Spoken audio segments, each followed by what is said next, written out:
Saiu o novo trailer do filme do Miranha, por isso vamos falar um pouquinho sobre o assunto.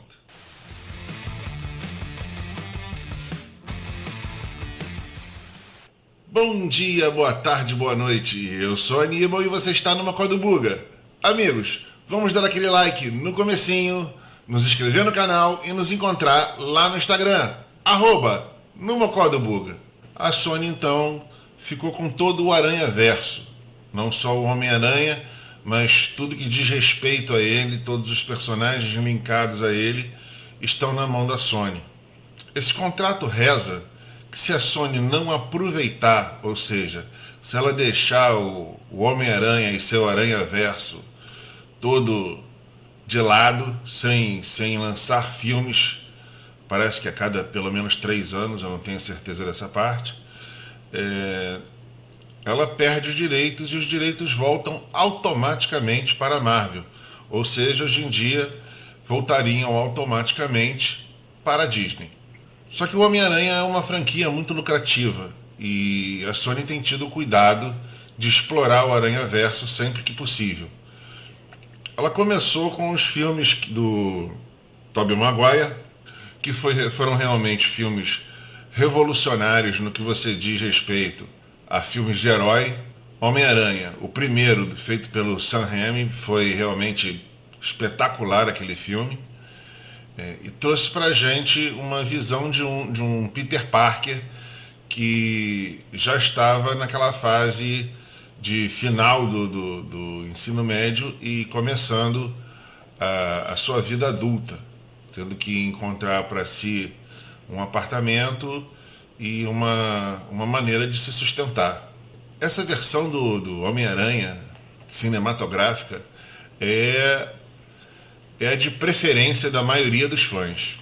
O segundo filme trazia como vilão Alfred Molina no papel do Dr. Octopus, que foi representado com maestria no cinema. Foi talvez até agora, ou pelo menos na minha opinião, o melhor vilão de Homem-Aranha a aparecer no cinema, até pela história que deram para ele, dele ser uma pessoa que tinha sido dominada pelos tentáculos e no final ele reagir, tentar uma redenção. Foi realmente deram um background muito interessante para esse personagem. E por que eu estou falando disso? Eu estou falando disso porque ele ressurge agora entre tantos vilões que o Homem-Aranha teve nas 3 franquias que tiveram de Homem-Aranha.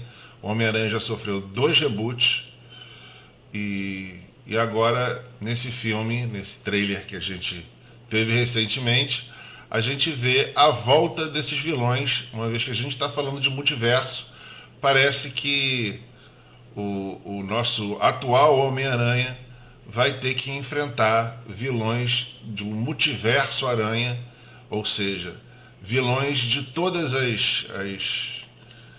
os reboots que o Homem-Aranha teve. Eu achei a ideia muito boa e a galera tá com hype bem alto aí para ver isso no cinema.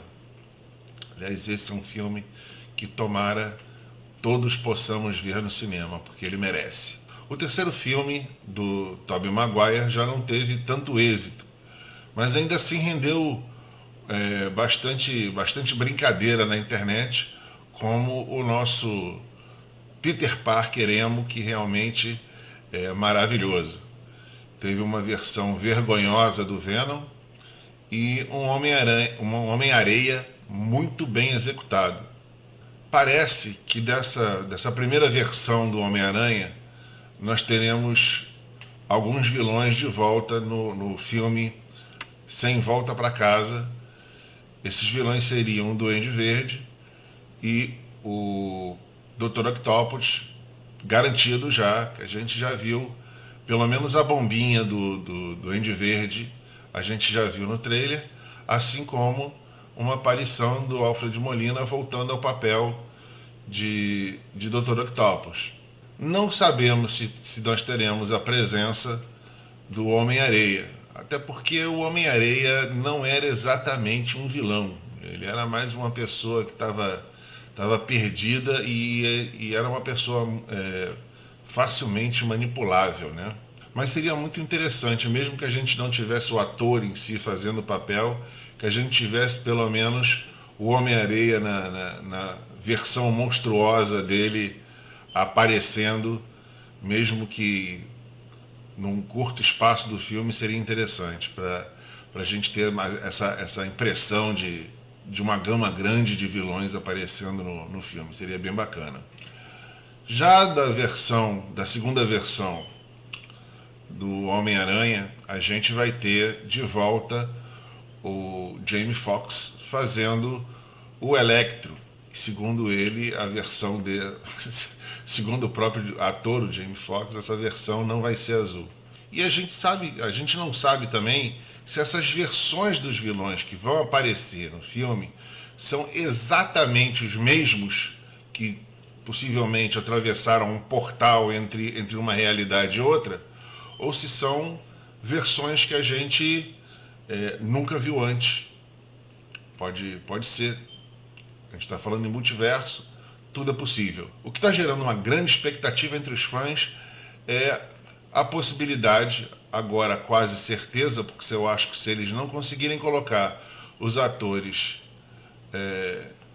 Tobey Maguire e Andrew Garfield nesse filme, a galera vai botar fogo no cinema, porque a expectativa é muito grande, eles estão fazendo um mistério muito grande, e eu acho que, até por uma questão de responsabilidade, a essa altura do campeonato, com o hype da galera do jeito que está, seria bem bacana eles avisarem, a gente não vai ter Tobey Maguire nem Andrew Garfield no filme. Mas, como isso não aconteceu, está se tornando quase uma certeza de que os atores vão estar realmente no filme. Eu acredito que eles façam realmente essa aparição, uma vez que o Homem-Aranha do Tom Holland vai estar enfrentando tantos vilões ao mesmo tempo. Talvez o filme seja muito sobre isso, sobre o Homem-Aranha não estar dando conta de tantos vilões, e talvez ele apanhe muito nesse filme, até o momento em que ele tem a ideia de chamar os Homens-Aranhas dessas outras realidades para auxiliar ele na tarefa de botar essa galera toda para voltar para casa.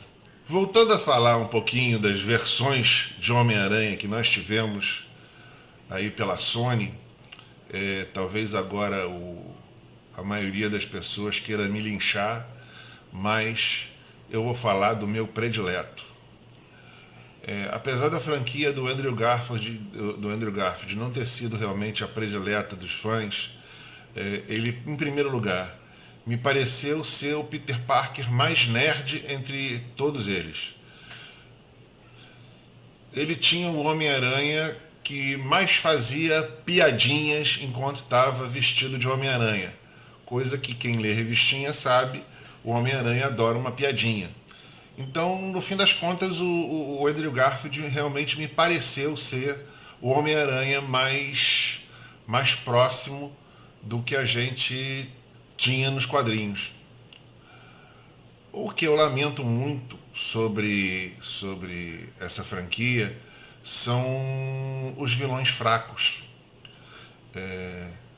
O Lagarto, que a gente já vinha esperando que aparecesse já há bastante tempo nos filmes do Tobey Maguire, veio a ser o primeiro vilão do Andrew Garfield e realmente não era um vilão forte o suficiente para segurar um primeiro filme do herói, ainda mais com reboot, ainda mais quando se fala de fazer um reboot de um herói que tinha um ator que tinha sido consagrado no papel. É como você querer imaginar hoje em dia a Disney tendo que substituir o Hugh Jackman, que fez o Wolverine tão bem esses anos todos. Então o Andrew Garfield já entra realmente no papel, sofrendo uma certa resistência do público em geral. Afinal de contas, era muito cedo para que o Tobey Maguire tivesse sido esquecido pelo público e o público em geral que cresceu vendo filmes do Homem-Aranha com Tobey Maguire aceitasse um novo Homem-Aranha. Vou manter o que eu disse. Ainda acho que o Andrew Garfield foi, de fato, o melhor Homem-Aranha. Era um Homem-Aranha mais metido engraçadinho. Era o Peter Parker com mais cara de nerd que tinha, mais nerdão que tinha deles. Então foi o que mais me convenceu, dos três inclusive, no papel de Peter Parker. Outras coisas que acho que atrapalharam demais essa franquia, além daquele lagarto, que apesar de ter sido muito bem executado, não era vilão para uma primeira aparição desse Homem-Aranha, não era um vilão que sustentava a franquia nova. Na continuação, a gente teve um Electro com Jamie Foxx, que é um excelente ator, mas que também não foi muito bem representado. O pessoal não gostou daquele Electro azul, né? O Electro é um personagem que costuma dar trabalho pro Homem-Aranha, e ele não pareceu dar tanto trabalho assim. Era muito mais uma questão de aprender como lidar com ele. E eu acho que nem tudo que vem dos quadrinhos tem que ser replicado nos filmes, né? E uma coisa que com certeza não poderia ter sido replicado nos filmes foi a morte da Gwen Stacy, ainda mais pelas mãos de um Duende Verde completamente sem graça, né? E mal representado, diga-se de passagem. Ainda achei melhor do que aquele primeiro, que usava uma máscara que era muito mais um elmo do que uma máscara. Achei aquilo tosco demais. Mas ainda assim não gostei desse segundo Duende Verde também, que apareceu na franquia do Andrew Garfield. A morte da Gwen Stacy, ainda mais no fim do filme, deixou o fim do filme com um gosto muito amargo. Mesmo que o Homem-Aranha vencesse, não pareceu para o público em geral, assim como não pareceu para mim, haver vitória, uma vez que a preocupação que o pai dela tinha no primeiro filme era de que ele se afastasse dela, porque ele poderia ser o causador da morte dela.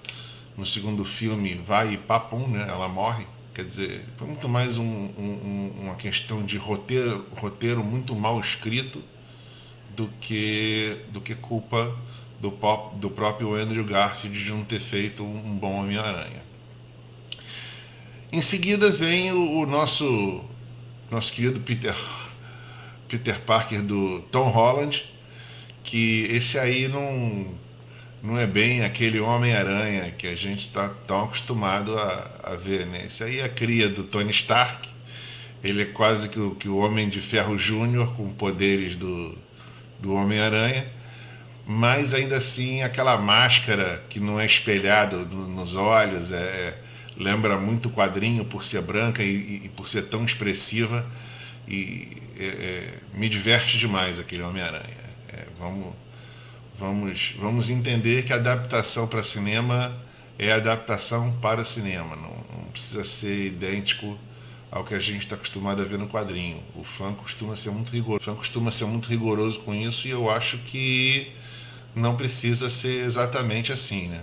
Então é isso, gente. Eu acredito realmente que esse filme vai ser um filme com muito fanservice, vai ser um filme com uma história muito, muito bacana, bastante aventura. Vamos ter aí a aparição do Doutor Estranho já puxando pro filme dele, né, que vai ser o Multiverso da Loucura. Já ficamos sabendo pelo trailer que quem é responsável pela grande bagunça é o próprio Peter Parker, fazendo o que faz melhor, que é estragar a ação dos outros, né? E aí vamos ficar aguardando para ver qual vai ser a participação da Feiticeira Escarlate no próximo filme do Multiverso da Loucura, que ela está vindo aí com sangue nos olhos para recuperar os filhos dela, sob a influência daquele livro do Capiroto, e utilizando seus poderes em sua totalidade, né? Talvez a gente nem tenha isso nesse filme, né? Talvez a gente tenha, ela já apareça com os filhos a tiracolo e a gente fique sabendo como eles foram recuperados só em flashbacks, e ela surja tão somente porque o Doutor Estranho precise do auxílio de alguém tão poderoso quanto ela para desfazer ou para enfrentar quem está se aproveitando da bagunça causada no filme do Homem-Aranha. Bem, mas isso aí é pura especulação do Buga, a gente vai ter que esperar para ver. Vamos aguardar. Homem-Aranha sem volta para casa. Vai ser bacana isso aí. A gente se vê de novo, gente. Agora, na quarta-feira, como disse no último vídeo, a gente está falando de séries na quarta e deixando o nosso game para sexta, porque a gente estava chegando tarde na feira aí no What If, e eu quero poder falar mais em cima do lançamento do episódio. Então quarta-feira a gente está aí falando sobre o What If, e sexta voltando a falar de games. Então até lá.